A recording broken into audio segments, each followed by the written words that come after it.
जय हिंद दोस्तों, नमस्कार साथियों। स्वागत है आपके अपने YouTube channel education first information 2.0 में। साथियों, ये वीडियो आपके लिए महत्वपूर्ण होने वाली है क्योंकि साथियों इस वीडियो में हम कराने वाले हैं MA political science first year का छठा पेपर। कौन सा? MA political science first year का छठा पेपर, जो साथियों परीक्षा की दृष्टि से अति महत्वपूर्ण, उनको हम इस वीडियो में क्वेश्चन को लिए हैं। और साथियों आज हम इसमें 5वीं यूनिट कराएंगे। कौन सी? 5वीं यूनिट कराएंगे। इससे पहले हमने 4 यूनिट की वीडियो बनाकर अपने YouTube पर अपलोड कर दी है। यदि साथियों आपने अभी तक वो नहीं देखी है तो आप हमारे YouTube की प्लेलिस्ट में जाइए, वहां आपको देखने को मिल जाएंगी। तो चलिए साथियों बिना रुके वीडियो की स्टार्टिंग करते हैं। प्राचीन भारतीय राजनीतिक चिंतन, MA first year political science course 6, Chaudhary Charan Singh university Meerut. Chaudhary Charan Singh university Meerut. Latest syllabus ancient Indian political thought. साथियों ये आपका बुक का नाम है, भारतीय यानी प्राचीन भारतीय राजनीतिक चिंतन, जिसका साथियों पेपर कोड है G273। कौन सा? G273 साथियों आपका पेपर कोड है G273। और ये साथियों आपका पेपर है 6। ये आपका पेपर 6 है और पेपर कोड है G273, ancient Indian political thought. चलिए साथियों आगे इसका सिलेबस देखते हैं, उसके बाद इसका जो हम यूनिट कराएंगे उसको बताएंगे कि कौन सी यूनिट कराने वाले हैं। साथियों इसमें वैदिक ट्रेडिशंस यानी वैदिक परंपराएं, मनु, कौटिल्य, शुक्ल, ये हमने 4 अपलोड कर दिए हैं।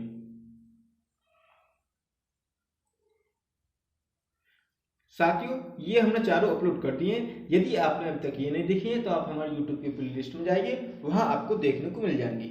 और साथियों 5वां एपिक रामायण एंड महाभारत, आज हम इनमें से कराने वाले हैं। इनमें साथियों हम दोनों ये 5वीं यूनिट से हम 2 क्वेश्चन कराएंगे। और साथियों 2 क्वेश्चन से मैं बता रहा हूं कि आपको एक क्वेश्चन नहीं तो शायद दोनों ही क्वेश्चन आपको देखने को मिल जाए। एक तो आएगा ही, लेकिन हो सकता है दोनों क्वेश्चन आपको देखने को मिल जाए। और साथियों इसके बाद हम छठी unit Jain and Buddhist literature की कराने वाले हैं। इस वीडियो के अपलोड होने के बाद तुरंत इस वीडियो को रिकॉर्ड करके हम अपलोड करेंगे। तो चलिए साथियों आज 5वीं यूनिट देखते हैं। 5वीं यूनिट का पहला प्रश्न, महाकाव्य रामायण और महाभारत। प्रश्न 16। ये साथियों बुक का जो सीरीज है यानी बुक में आपके जो चित्रा मॉडल पेपर है उसमें 16वां क्वेश्चन है। साथियों रामायण में वर्णित राजा के विचार का वर्णन कीजिए अथवा महाकाव्य रामायण के आधार पर राज्य एवं राजा विषयक धारणा पर लेख लिखिए। साथियों या तो ये क्वेश्चन आ जाए या ये वाला, तो आपको उत्तर यही लिखना है जो साथियों इसमें हम कराने वाले हैं। ठीक है साथियों, तो स्टार्ट करते हैं। यदि साथियों आप हमारे YouTube पर नए हैं तो प्लीज़ हमारे वीडियो को लाइक करके और साथियों हमारे चैनल को सब्सक्राइब कर लें, ताकि साथियों नेक्स्ट वीडियो जैसे ही हम अपलोड करें आप तक उसकी नोटिफिकेशन पहुंच जाए। तो चलिए साथियों बिना रुके उत्तर की तरफ चलते हैं। रामायण में राज्य संबंध धारणा। राज्य की उत्पत्ति के संबंध में रामायण मौन है और न ही राज्य तथा राजा में कोई विशेष अंतर प्रकट करने की चेष्टा की गई।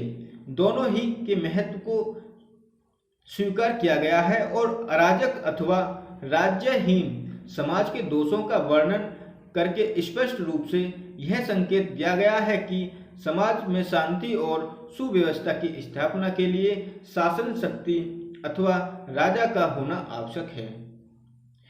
राजा दशरथ के स्वर्गवास के उपरांत राज्य कर्मचारियों और अन्य व्यक्ति राजपुरोहित वशिष्ठ से प्रार्थना करते हैं कि इक्ष्वाकु वंश का अविलंब ही कोई राजा बनना चाहिए, अन्यथा राजा के अभाव में राष्ट्र छिन्न भिन्न हो जाएगा। अगला पॉइंट, छिन्न भिन्न हो जाएगा। अराजक राज्य के दोषों के क्रम में बतलाया गया कि ऐसे राज्य में वर्षा नहीं होती, खेती अच्छी तरह बोई नहीं जा सकती, पुत्र पिता के वंश में और पत्नी पति के वंश में नहीं रहती, धन धान्य की समृद्धि नहीं होती, लोक सभाओं का आयोजन नहीं करते, ब्राह्मण यज्ञ नहीं कर पाते, नर्तक प्रसन्न नहीं रहते, राष्ट्र का अभ्युदय करने वाले उत्सव तथा सम्मेलन सजीव नहीं रहते, सही न्यायिक निर्णय नहीं होते, लोग सुरक्षित होकर रात्रि को घरों के दरवाजे खोलकर सो नहीं सकते और व्यापारी विक्रय का सामान लेकर कुशलतापूर्वक यात्रा नहीं कर सकते। अराजक स्थिति में सर्वत्र मत्स्य न्याय हो जाता है और मछलियों की भांति मनुष्य एक दूसरे को खाते हैं। अराजक दशा का इस प्रकार विभिन्न रूपों में चित्रण करके रामायण में यह विश्वास प्रकट किया है कि समाज की सुव्यवस्था, सदाचार की स्थापना, साहित्य की रक्षा और देश की सुख स्मृति के लिए शासन की आवश्यकता और राजा का महत्व है। रामायण में स्पष्ट संकेत दिया गया है कि राजा ही शासन एक दूसरा रूप अथवा पर्याप्त है, यानी पर्याय है। इस प्रकार का विचार तत्कालीन राजतंत्रात्मक शासन व्यवस्था में सर्वदा स्वाभाविक था। आगे देखते हैं साथियों, रामायण में राज्य का स्वरूप भी अभिव्यक्त किया गया है। राज्य को सप्तांगी मानते हुए उसके 7 अंग या तत्व का प्रकार बतलाए गए हैं। पहला, राजा, अमात्य, जनपद, कोसपुर, दंड, सेना एवं मित्र। अयोध्या कांड के सर्ग 35 में श्री राम ने गुह से कहा है, किससे? गुह से कहा है कि तुम सेना, कोष, दुर्ग और जनपद के बारे में सदैव सावधान रहना, क्योंकि राज्य का पालन अति दुष्कर है।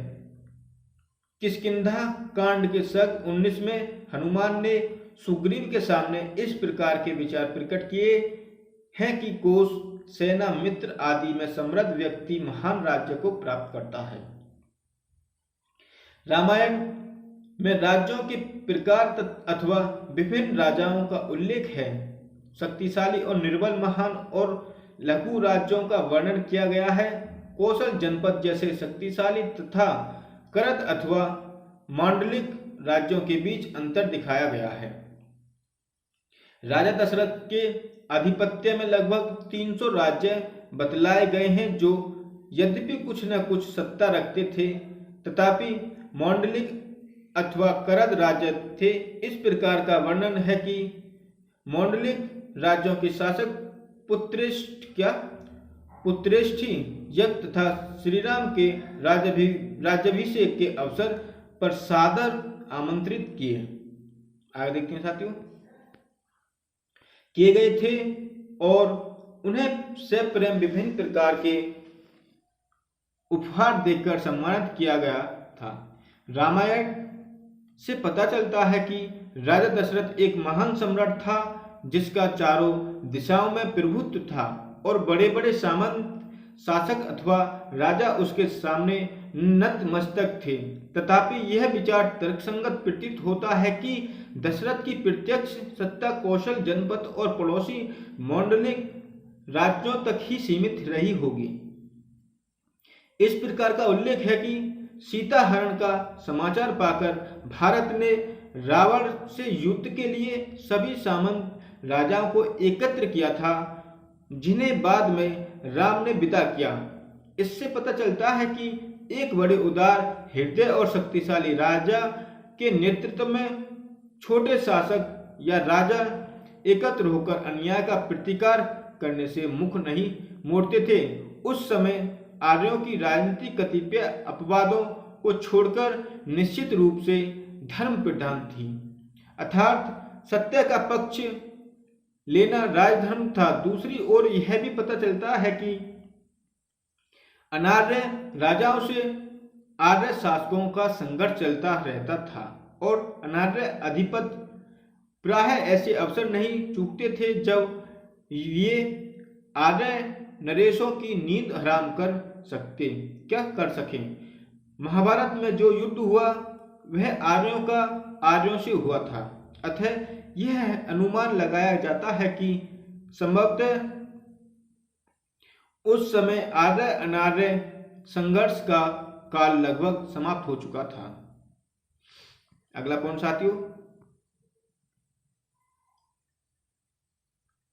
रामायण में बार बार यह व्यक्त किया गया है कि राज्य का वास्तविक उद्देश्य धर्म पालन और सदाचार को प्रोत्साहन देना, प्रजा के अर्थ और काम का संवर्धन करना अर्थात उसकी सुख समृद्धि बढ़ाना तथा ज्ञान को संरक्षण प्रदान करना है। रामायण का संदेश है कि जिस राज्य में उन सब उद्देश्यों की पूर्ति होती है वह राम राज्य है। रामायण के अनुसार राजा दशरथ और राम ने इन उद्देश्यों की पूर्ति के गंभीर प्रयास किए हैं और विशेष राम राज्य में इन उद्देश्यों की अधिकतम पूर्ति हुई। आज जिस आदर्श राज्य की कल्पना की जाती है उसके मूल में यही बात है कि शासन यथार्थ रूप में ऐसा लोकोपकारक हो जिसमें प्रजा निरंतर सुख और समृद्धि के मार्ग से बढ़े, सर्वत्र शांति और सुव्यवस्था हो तथा सदाचार और सज्जनता का मूलक हो।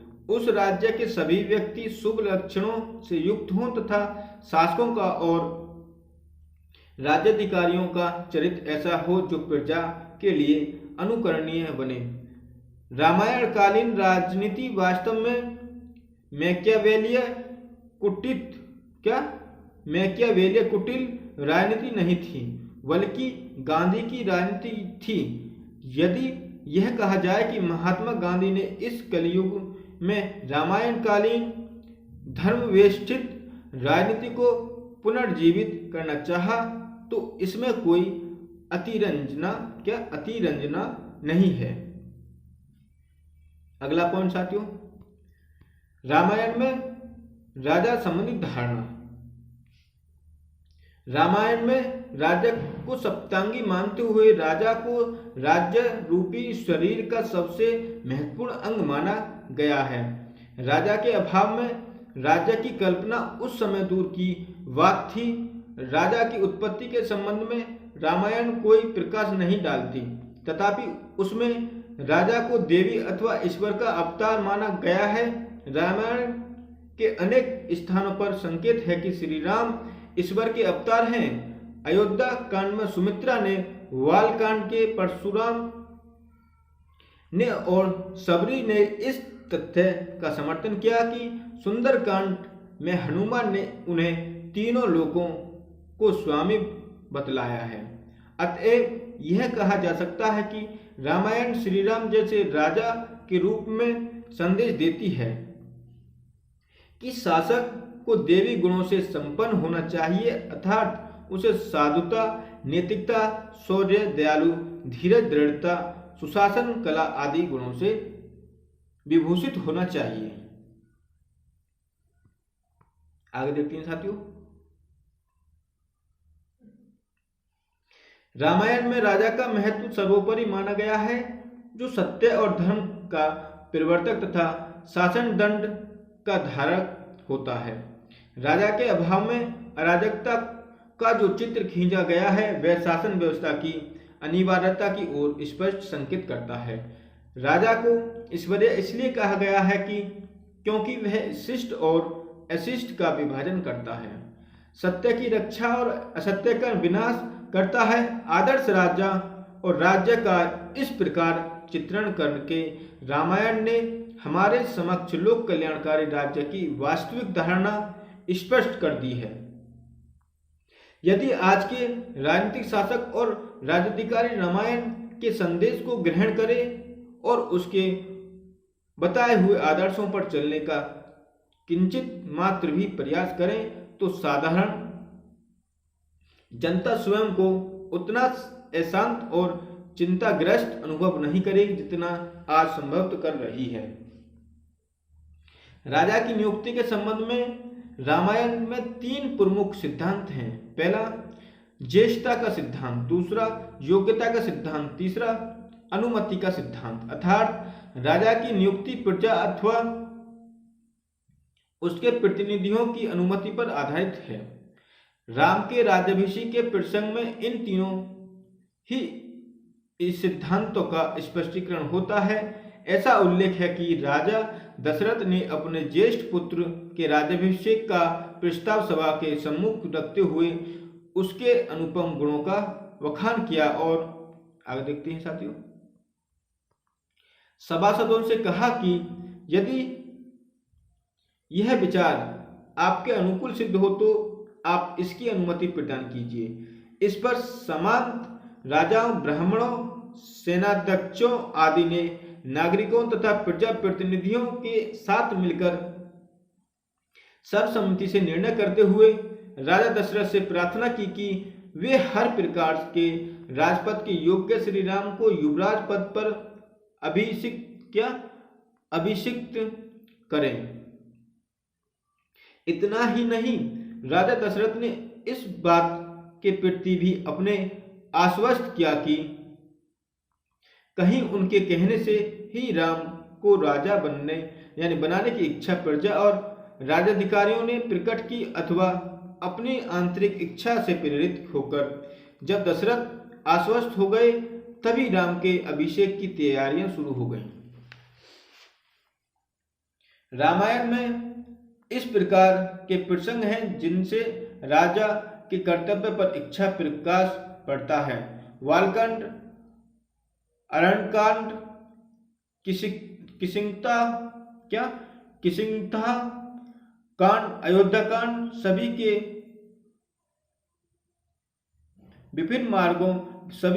के विभिन्न सर्गों में रामायण के प्रमुख पात्र परामर्श अथवा उपदेश के रूप में राजा के कर्तव्यों पर प्रकाश डालते हैं। आगे देखते हैं साथियों, तदनुसार राजा का कर्तव्य है कि वह धर्म का पालन कर सत्य की रक्षा करे, चतुर्वर्ण के हित के लिए दुराचारिणी स्त्री का वध करने में भी घृणा न करे, हर प्रकार के अधर्म का नाश करे, शत्रुओं को वध में और मित्रों के संग्रह में रुचि रखे, धर्म अर्थ काम का पालन करते हुए संसार में आत्मवान बने। आगे देखते हैं साथियों,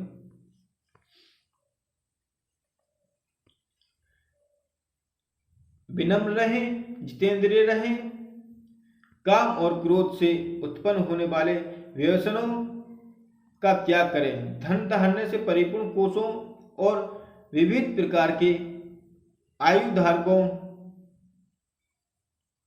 आयुधागारों का स्वामी बनकर प्रजा का अनुरंजन करे, विद्वानों, संतों, चरित्रवानों का आदर करें, अनुशासित जीवन बिताएं, व्यसनों और बुरी प्रवृत्तियों से दूर रहें आदि। ये साथियों हमने पहला क्वेश्चन देख लिया। यदि साथियों आपको वीडियो पसंद आई हो तो वीडियो को लाइक करें, शेयर करें, हमारे चैनल को सब्सक्राइब करें ताकि साथियों जैसे ही हम नेक्स्ट वीडियो अपलोड करें उसकी नोटिफिकेशन पहुंच जाए। तो चलिए साथियों अगले क्वेश्चन की तरफ चलते हैं। अगला क्वेश्चन है साथियों क्वेश्चन 17।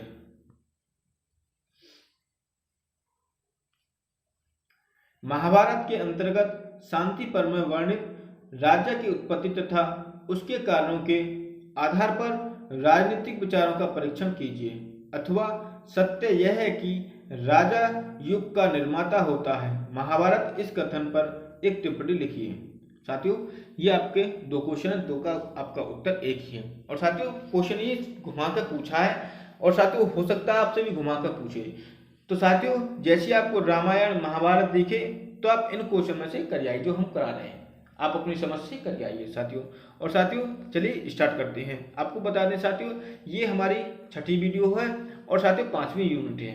यदि साथियों आपने इससे पहली बार वीडियो जो हमने अपलोड कर दी है अभी तक वो नहीं देखी है तो आप हमारे यूट्यूब के प्लेलिस्ट में जाइए, वहां आपको देखने को मिल जाएंगी। तो चलिए साथियों उत्तर की तरफ चलते हैं। शांति पर्व में वर्णित राजनीतिक विचार। महाभारत प्राचीन समय में राजनीति शास्त्र पर लिखा गया अद्भुत ग्रंथ है। महाभारत को ज्ञान का अक्षय भंडार माना जाता है। उत्तर वैदिक काल के बाद की राजनीतिक, सामाजिक तथा आर्थिक स्थिति का विस्तार से वर्णन इस ग्रंथ में मिलता है।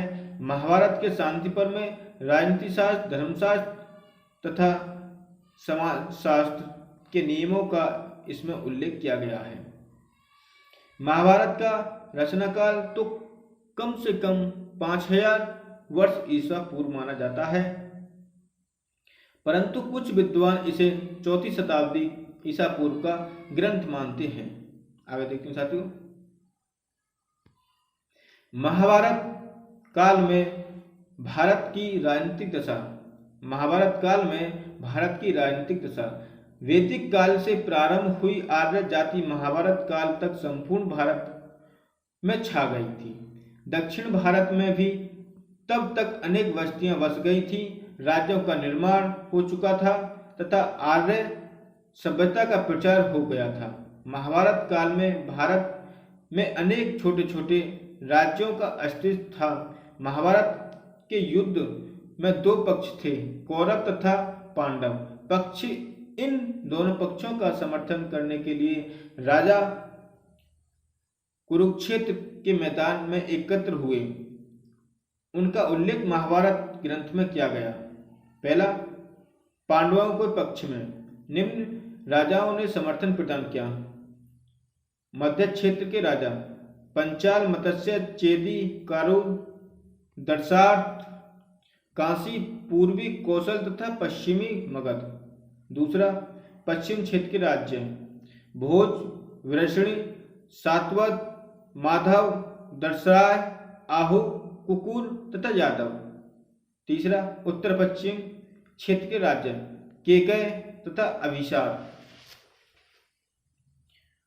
दक्षिण राज्य पांडव, चोल, केरल तथा कांची। और साथियों अगला, कौरवों के पक्ष में राज्य। ये थे साथियों आपके पांडवों के पक्ष में राज्य, और ये थे नेक्स्ट ये कौरवों के पक्ष में राज्य। निम्न राज्यों ने समर्थन प्रदान किया। पूर्व में पूर्वमगध, विदेह, प्रागज्योतिष प्रागज्योतिष, अंग, वंग, कलिंग, पुंडु, आंध्र, मेखल, उत्कल। दूसरा, पश्चिम में सिंधु, सोवीर, साल, मालव, क्षुद्र तथा अंधक। मध्य क्षेत्र में सूरसेन, मत्स्य तथा कौशल। पश्चिम उत्तर में पंचनद, गंधार, त्रिवर्ग, मद्र, कंबोज, वाल्हिक, अंबट, शीर्ख, खस, किरात, पुलिंद, कुकुर। ये साथियों आपके कौरवों के पक्ष में राज्य थे। आगे देखते हैं साथियों, 5वां, मध्य प्रदेश में यादव, अवंती, महित्य, विदर्भ, निषद तथा कुंतल। राज्य की उत्पत्ति का सिद्धांत। महाभारत में राज्य की उत्पत्ति के संबंध में देवी तथा समझौता सिद्धांत का उल्लेख मिलता है, जो इस प्रकार है। पहला पॉइंट, राज्य की उत्पत्ति का देवी सिद्धांत। महाभारत के शांति पर्व के 72वें अध्याय में यह उल्लेख मिलता है कि विराजस की उत्पत्ति ब्रह्मा से हुई। ब्रह्मा ने ही उसका राज तिलक किया, विष्णु ने उसके शरीर में प्रवेश किया। राजा वास्तव में मानव के रूप में एक देवता है। राजा अग्नि, आदित्य, मृत्यु, कुबेर एवं यम का रूप धारण कर लेता है। यदि कोई व्यक्ति राजा को कष्ट प्रदान करने का प्रयत्न करता है तो वह व्यक्ति नरक का भोगी होता है। राजा क्योंकि मानव रूप में ईश्वर है, अतः वह देवानाम प्रिय ने स्वयं देव वरन स्वयं विष्णु ने अपनी शक्ति राजा को प्रदान की। अतः कोई भी व्यक्ति राजा को शक्ति का मुकाबला नहीं कर सकता है। संपूर्ण विश्व राजा के अधीन है, उस पर कोई भी व्यक्ति अपनी इच्छाओं को थोप नहीं सकता। दूसरा पॉइंट, सामाजिक समझौते का सिद्धांत। महाभारत में समझौते के सिद्धांत के भी दर्शन होते हैं। शांति पर्व में एक स्थान पर यह उल्लेख मिलता है कि भीष्म ने युधिष्ठिर से कहा था कि राज्य की उत्पत्ति से पूर्व न कोई राजा था और न कोई दंड देने वाला था।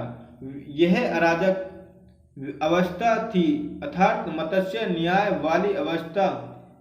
थी। इस अराजक स्थिति से परेशान होकर व्यक्तियों ने आपस में समझौता किया कि वे कटुभाषी उदंड पर स्त्रीगामी तथा परधन के अपहरणकर्ता का बहिष्कार करेंगे। इस प्रकार सामाजिक समझौता करके व्यक्ति व्यक्ति ब्रह्मा के पास गए तथा प्रार्थना की कि हे प्रभु, हम बिना राजा के विनाश की ओर अग्रसर हो रहे हैं। आप किसी को हमारा राजा नियुक्त कीजिए, हम उसकी पूजा करेंगे तथा वह हमारी रक्षा करेगा। ब्रह्मा ने मनु को राजा के रूप में व्यक्तियों को सौंपा, परंतु मनु राजा का पद प्राप्त करने के लिए तैयार नहीं हुए। उन्होंने कहा कि व्यक्ति छली होते हैं। उसके उपरांत समस्त प्रजाजनों ने उनसे समझौता किया। प्रजाजनों ने स्पष्ट शब्दों में कहा कि आप भयमुक्त हो जाइए। राजकाज के संचालन के लिए हम आपके पर्याप्त मात्रा में धन देंगे।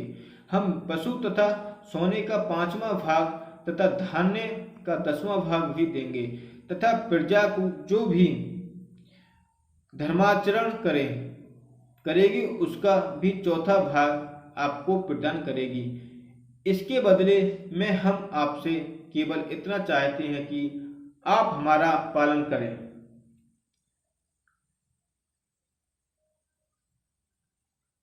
जिस प्रकार इंद्र देवताओं का पालन करते हैं जिस प्रकार इंद्र देवताओं का पालन करते हैं, महाभारत में जो वर्णन मिलता है उसके अनुसार प्रजाजनों ने पूर्ण रूपेण राजा के समक्ष अपने को समर्पित नहीं किया। आगे देखते हैं। समर्पित नहीं किया। राजा तथा प्रजा दोनों समानता के आधार पर एक दूसरे की शर्तों को मानने के लिए तैयार हुए। प्रजा राजा को तभी कर देगी तब उसकी आज्ञाओं का पालन करेगी जब राजा उसकी रक्षा का दायित्व पूर्णतः निभाएगा तथा उनके कल्याण के लिए कार्य करेगा। इस प्रकार महाभारत में राजा की निरंकुशता को समाप्त कर दिया गया। स्पष्ट है कि महाभारत में सीमित राजतंत्र के सिद्धांत को प्रोत्साहन प्राप्त होता है। राजा का सर्वगुण संपन्न होना। महाभारत में राजा के गुणों पर अत्यधिक बल दिया गया है। राजा को काम, क्रोध, लोभ तथा मद आदि के वशीभूत होकर दंडनीति का मर्यादानुकूल पालन करना चाहिए। महाभारत में अनेक स्थानों पर विद्वानों ने यह मत व्यक्त किया कि जो धर्म के अनुकूल है तुम उनका संकर रहित होकर पालन करो। तुम्हें क्या प्रिय है इसको ध्यान में न रखकर सभी के साथ समान व्यवहार करो। जो कोई व्यक्ति धर्म के मार्ग से विचलित हो तो तुम शाश्वत धर्म का अनुसरण करते हुए दंड दो। मन, प्राणी एवं कर्म द्वारा इस प्रतिज्ञा का पालन करो। राज्य ने भी इस संबंध में अपने विचार प्रकट करते हुए कहा है कि भूमि तथा जनता को ब्रह्मा मानकर मैं सदैव उनका पालन करूंगा। दंडनीति में जिन बातों को धर्मानुकूल प्रतिपादित किया गया है मैं उसका आगे देखते हैं अंशकार रहित होकर अनुसरण करूंगा। मैं कभी भी स्वेच्छाचारी नहीं होऊंगा। मैं इस बात का भी ध्यान रखूंगा कि द्विजों को मुझे दंड नहीं देना तथा प्रजाजन की मुझे सब प्रकार की विपत्तियों व संकटों से सुना करनी है। शासन कार्य में सारस्वत गण का भी उल्लेख मिलता है। ब्राह्मण वर्ग राजा को मर्यादा भंग करने पर पदच्युत कर सकता था। इस प्रकार के अनेक उदाहरण महाभारत में देखने को मिलते हैं। अंग भंग होना राजपद के लिए अयोग्यता। महाभारत में इस बात का भी उल्लेख मिलता है कि अंगभंग व्यक्तियों को राजपद से वंचित किया जाता था। ठीक है साथियों, सामान्यतः राजा का ज्येष्ठ पुत्र ही युवराज माना जाता था तथा राजा की मृत्यु के उपरांत वह ही राज सिंहासन का उत्तराधिकारी होता था। इतने होने पर भी योग्य व्यक्ति को ही राजपद सौंपा जाता था। अयोग्य अथवा अपंग व्यक्ति को राजा भी अपना उत्तराधिकारी नियुक्त नहीं कर सकता है। एक स्थान पर यह उल्लेख आया है कि राजा पृथ्वी का ज्येष्ठ पुत्र, आगे देखते हैं,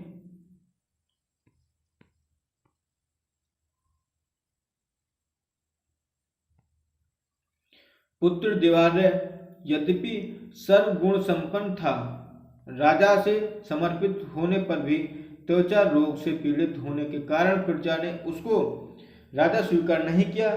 कौरवों में राजपद के अधिकारी धनराष्ट्र थे, परंतु अंधेपन के कारण उनको राजपद से वंचित कर दिया। अतः उनका छोटा भाई पांडु राज सिंहासन का अधिकारी बना। इस घटना ने ही आगे चलकर महाभारत के युद्ध का भयानक रूप धारण कर लिया। पदभ्रष्ट राजा को पदच्युत करना। महाभारत के इस काल में भी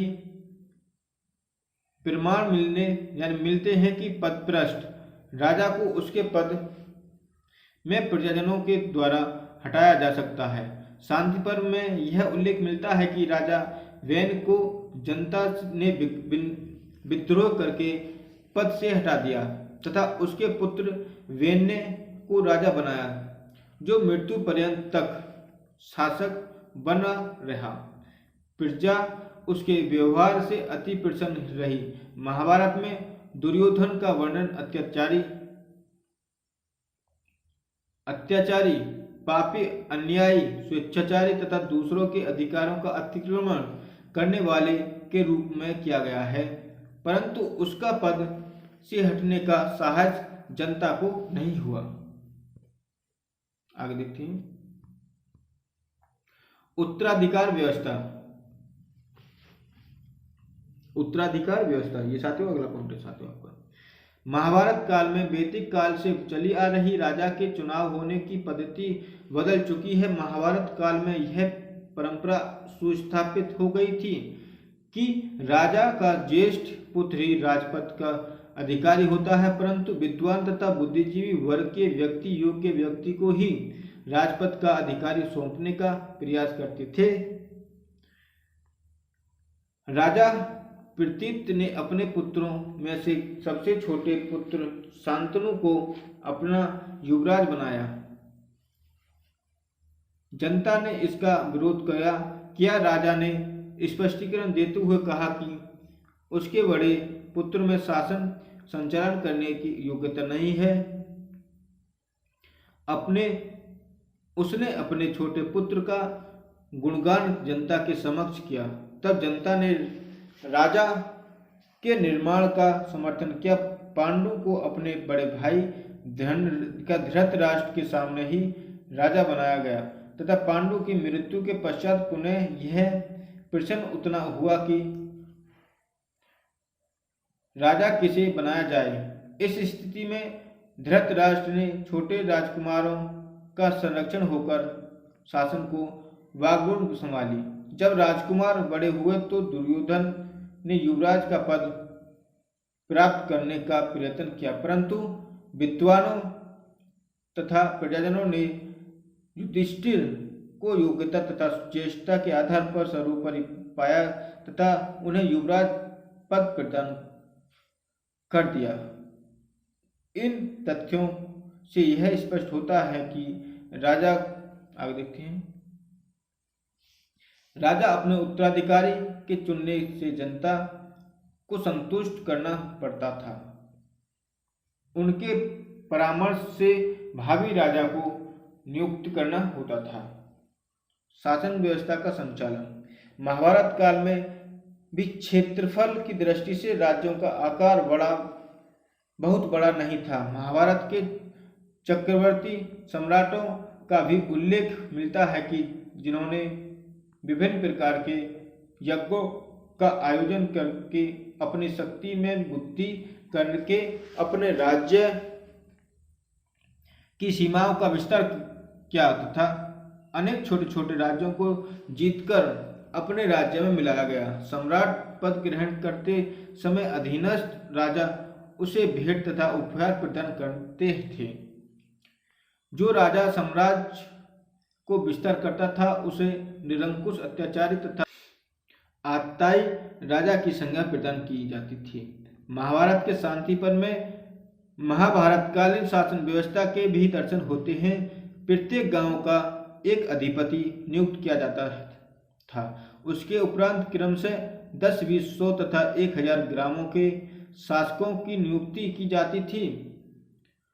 ग्राम के शासक को ग्रामी, 10 गांवों के शासक को दक्षित, 20 गांव के शासक को बीसपति, 100 गांवों के शासकों का सतपाल कहा जाता था तथा हजारों गांवों के शासक को सहस्त्रपति के नाम से संबोधित किया जाता था। नगरों में सर्वार्थ चिंतक भी नियुक्त की जाती थी। ये सभा राज्यसभा के सभापति होते थे। तब पारस्परिक सहयोग से शासन का संचालन करते थे। शासन के संचालन के लिए धन की आवश्यकता होती है तथा राजा जनता पर कर आरोपित करता है। राजा भूमि कर अथवा उपज का 1/6 भाग जनता से कर के रूप में लेता था। इसके अतिरिक्त वह करीब 1/6 या 1/4 यज्ञों के समय लेता था। शांति पर्व में यह कहा गया है कि राजा प्रजा का दोहन इस मृत्यु रीति से करे, जैसे भ्रमर फूलों का रस चूसता है, जैसे बछड़ा गाय का दूध पीता है, परंतु उसके थन नहीं कटता। कर की व्यवस्था देशकाल तथा परिस्थितियों के अनुरूप होनी चाहिए। शांति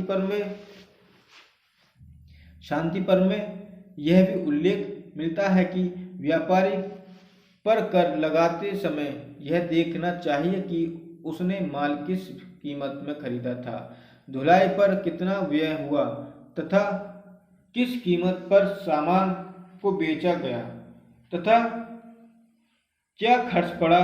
इससे स्पष्ट है कि राजा व्यापारियों के लाभ पर तथा शिल्पियों के लाभ पर मामूली कर लेता था। आगे देखते हैं।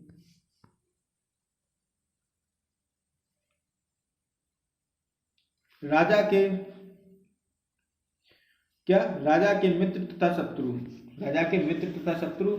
शांति पर्व में राजा के 4 प्रकार के मित्रों का उल्लेख मिलता है। पहला, सहार्थ, जो राजा से निकटता बनाकर यह स्वीकार करते हैं कि शत्रु को हम दोनों ही मिलकर नष्ट कर देंगे तथा शत्रु राज्य का आपस में विभाजन कर लेंगे, वे सहार्थ कहलाते हैं। यजमान, जो पितामह के क्रम से ही भिन्न यानी मित्र बने रहे, ये यजमान कहलाते हैं। सहज, मौसी आदि के संबंध से सहज मित्र होते हैं। कृत्रिम, दो धर्मात्मा पक्षपात रहित दोनों के निकट वेतन लेने की इच्छा से प्रकट यानी कपट नहीं करते तथा धर्म के पक्षपाती होकर धर्म मार्ग में ही विद्वान रहते हैं, उनको कृत्रिम मित्रों की संज्ञा प्रदान की जाती है। आगे देखते हैं साथियों।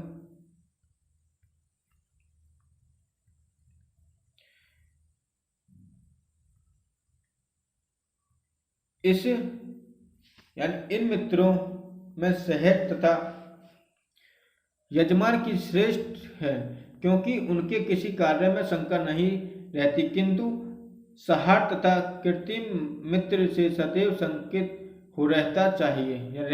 शांति पर्व के भीषण यह स्पष्ट करते हैं कि बलवान प्रबल शत्रु के वेग को सहन नहीं करना चाहिए। किसको सहन नहीं करना चाहिए? वह शीघ्र ही नष्ट हो जाता है। युधिष्ठिर के यह प्रश्न पूछने पर कि प्रबल पक्ष पाने यानी प्रबल पक्ष बोलने वाले शत्रु को कोमल या कठोर होने पर राजा उसके साथ किस प्रकार का व्यवहार करे। भीष्म ने उत्तर दिया कि शत्रु वध की इच्छा करने वाला राजा शत्रुओं को सावधान न करे, क्रोध भय तथा हर्ष से छिपाता रहे, शत्रुओं का विश्वास न करके विश्वास की भांति उसके साथ व्यवहार करें, उन लोगों को सदैव प्रिय वचन कहे तथा उनके साथ कोई अप्रिय व्यवहार न करे। राजा शत्रुओं को पराजित करके सदैव मुख की नींद सोए। दुष्टात्मा शत्रु लोग सदैव ही जागते रहते हैं। शत्रुओं के तनिक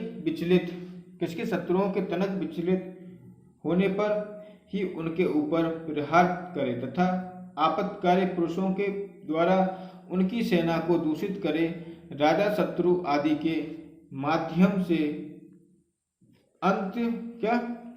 माध्यम से तथा अंत को ज्ञात करके गुप्त भाव से मन ही मन विजय भाव धारणा उन लोगों को भेंट देना अथवा औषधि के द्वारा जीतने का प्रयत्न करे, परंतु शत्रुओं के साथ कभी आगे देखते हैं, कभी संसर्ग करने की इच्छा न करे। संधि विग्रह आदि विषयों में सावधान रहना, धनयुक्त बुद्धि तथा शील संपन्न युद्ध में दृष्ट पराक्रमी शत्रुओं को देखकर शीघ्रता से उनका वध करे। शत्रु के बालक अथवा बूढ़ा होने पर भी उसे कमजोर नहीं समझना चाहिए, क्योंकि वह विपत्तियों को असावधान देखते ही नष्ट करता है। बड़े हुए वैरी की बुद्धिता बल से ही नष्ट किया जा सकता है। राजा की शक्तियां तथा कार्य। महाभारत में सीमित राजतंत्र का प्रतिपादन किया गया है, अर्थात राजा की शक्तियां सीमित थीं। भ्रष्ट आतताई निरंकुश तथा अत्याचारी राजा को प्रजाजनों के द्वारा पदच्युत भी किया जा सकता है था। भीष्म ने राजा के महत्व को असंदिग्ध रूप प्रतिपादित किया है। राजा के भय के कारण ही लोग से सुव्यवस्था रहती है, मर्यादा का उल्लंघन नहीं होता। राजा के होने पर ही लोग की स्थिति रहती है। अतः राजा का महत्व तथा उसकी आवश्यकता निर्विवाद है। प्रजा की रक्षा के लिए राजा दंड धारण करता है, परंतु वह स्वेच्छाचारी नहीं है। राजधर्म की मर्यादा का उल्लंघन करने पर वह भी दंड का भागी है। राजा को पराक्रमी, सत्यवादी, क्षमाशील, इंद्रिय जय धर्म, अर्थ काम मोक्ष में रत, दानशील, युद्ध विद्या में प्रवीण, ज्ञानी, उदार होना चाहिए। उसको 7 व्यसनों, मृगया, मद्यपान, धूर्त, स्त्रियों के प्रति आसक्ति, वाक्यरूण, दंडापरूण तथा अर्थ दूषण से दूर रहना चाहिए, तभी उसकी शक्ति में वृद्धि होगी तथा अन्य राजा का विनाश हो जाएगा। आगे देखते हैं।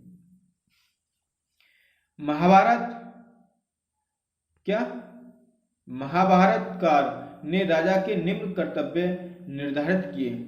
महाभारतकार ने राजा के निम्न कर्तव्य निर्धारित किए। कौन कौन से साथी, उनको देखते हैं। वर्णाश्रम धर्म की रक्षा तथा सुसंचालन करना। सुसंचालन करना। प्रजा का रक्षण करना।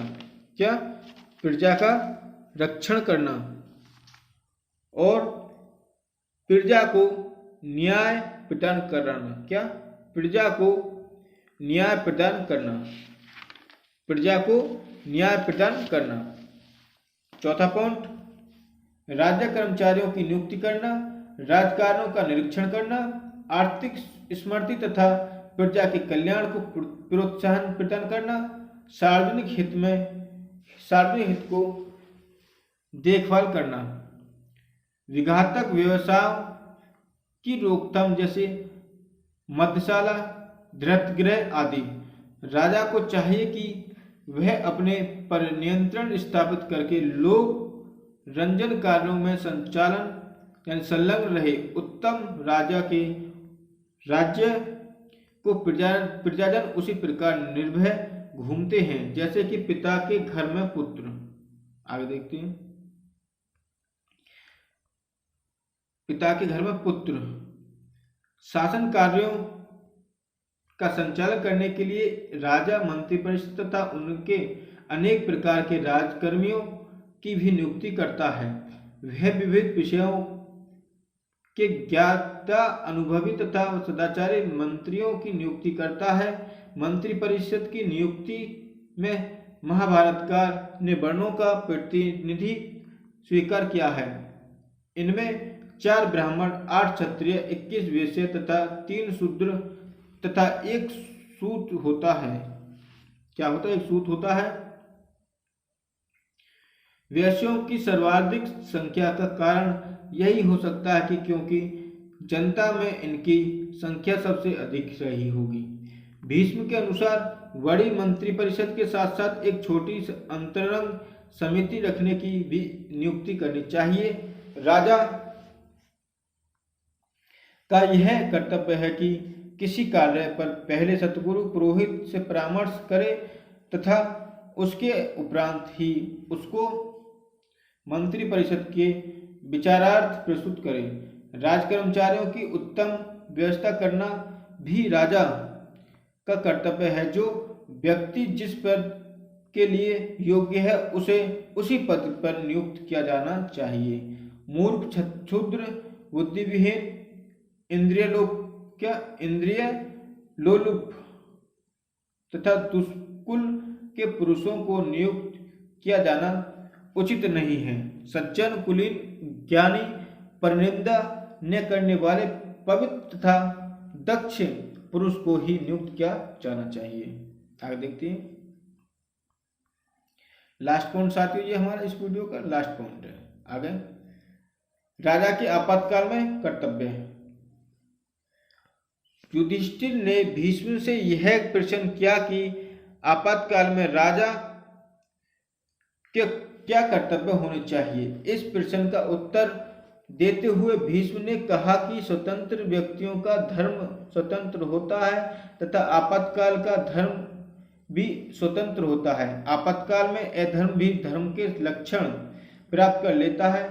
शास्त्र की मर्यादानुसार आपातकाल में प्रजापीड़न आदि भी धर्म में गिना जाता है। ऐसा न करने पर अधर्म होता है। आपातकाल के समाप्त हो जाने पर क्षत्रिय के लिए अधर्म को दोषों के निवारण के लिए प्रायश्चित व्यवस्था है जो राजा धनागार से रहित तथा सेना को नष्ट होने से परिचित होता है उसे भिक्षा द्वारा जीवन यापन तथा वेश्य एवं शूद्र की प्रवृत्ति का सहारा नहीं लेना चाहिए। क्षत्रियों को अपनी जाति की प्रवृत्ति द्वारा ही धन का संग्रह करना चाहिए।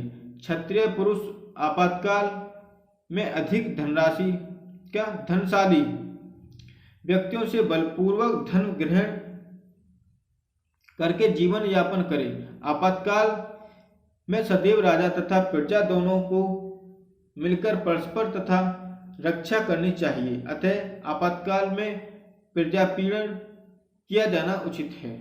अगला देखते हैं साथियों, ये हमारा लास्ट ही पॉइंट है।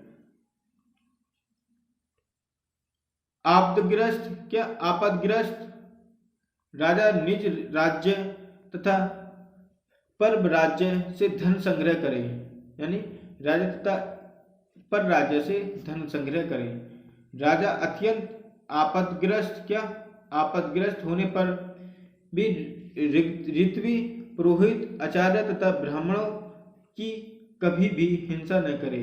आपातकाल में राजा के लिए यह उचित है कि जिस उपाय से धन, बल तथा मित्रों की वृद्धि यानी बुद्धि ही जैसे ही प्रयत्न करने चाहिए। ये साथियों आपका हमने रामायण एवं महाभारत से एक क्वेश्चन लिया था और ये कंप्लीट हो गया। साथियों इस वीडियो को आप 1 या 2 बार देख लें। साथियों आपको 2 बार ये वीडियो देखनी चाहिए और साथियों इससे पहले जो हमने वीडियो बनाई उनको भी देख लें, ताकि साथियों जैसे ही आप उनको देख लोगे तो आप में एक कॉन्फिडेंस आ जाएगा और आप एक अच्छा पेपर कर जाओगे। तो चलिए साथियों यहीं तक। यदि आपको वीडियो पसंद आई हो तो वीडियो को लाइक करें, शेयर करें और हमारे चैनल को सब्सक्राइब करें, ताकि साथियों जैसे ही हम नेक्स्ट वीडियो अपलोड करें उसकी नोटिफिकेशन आपके पास सबसे पहले पहुंच जाए। चलिए साथियों यहीं तक, धन्यवाद साथियों।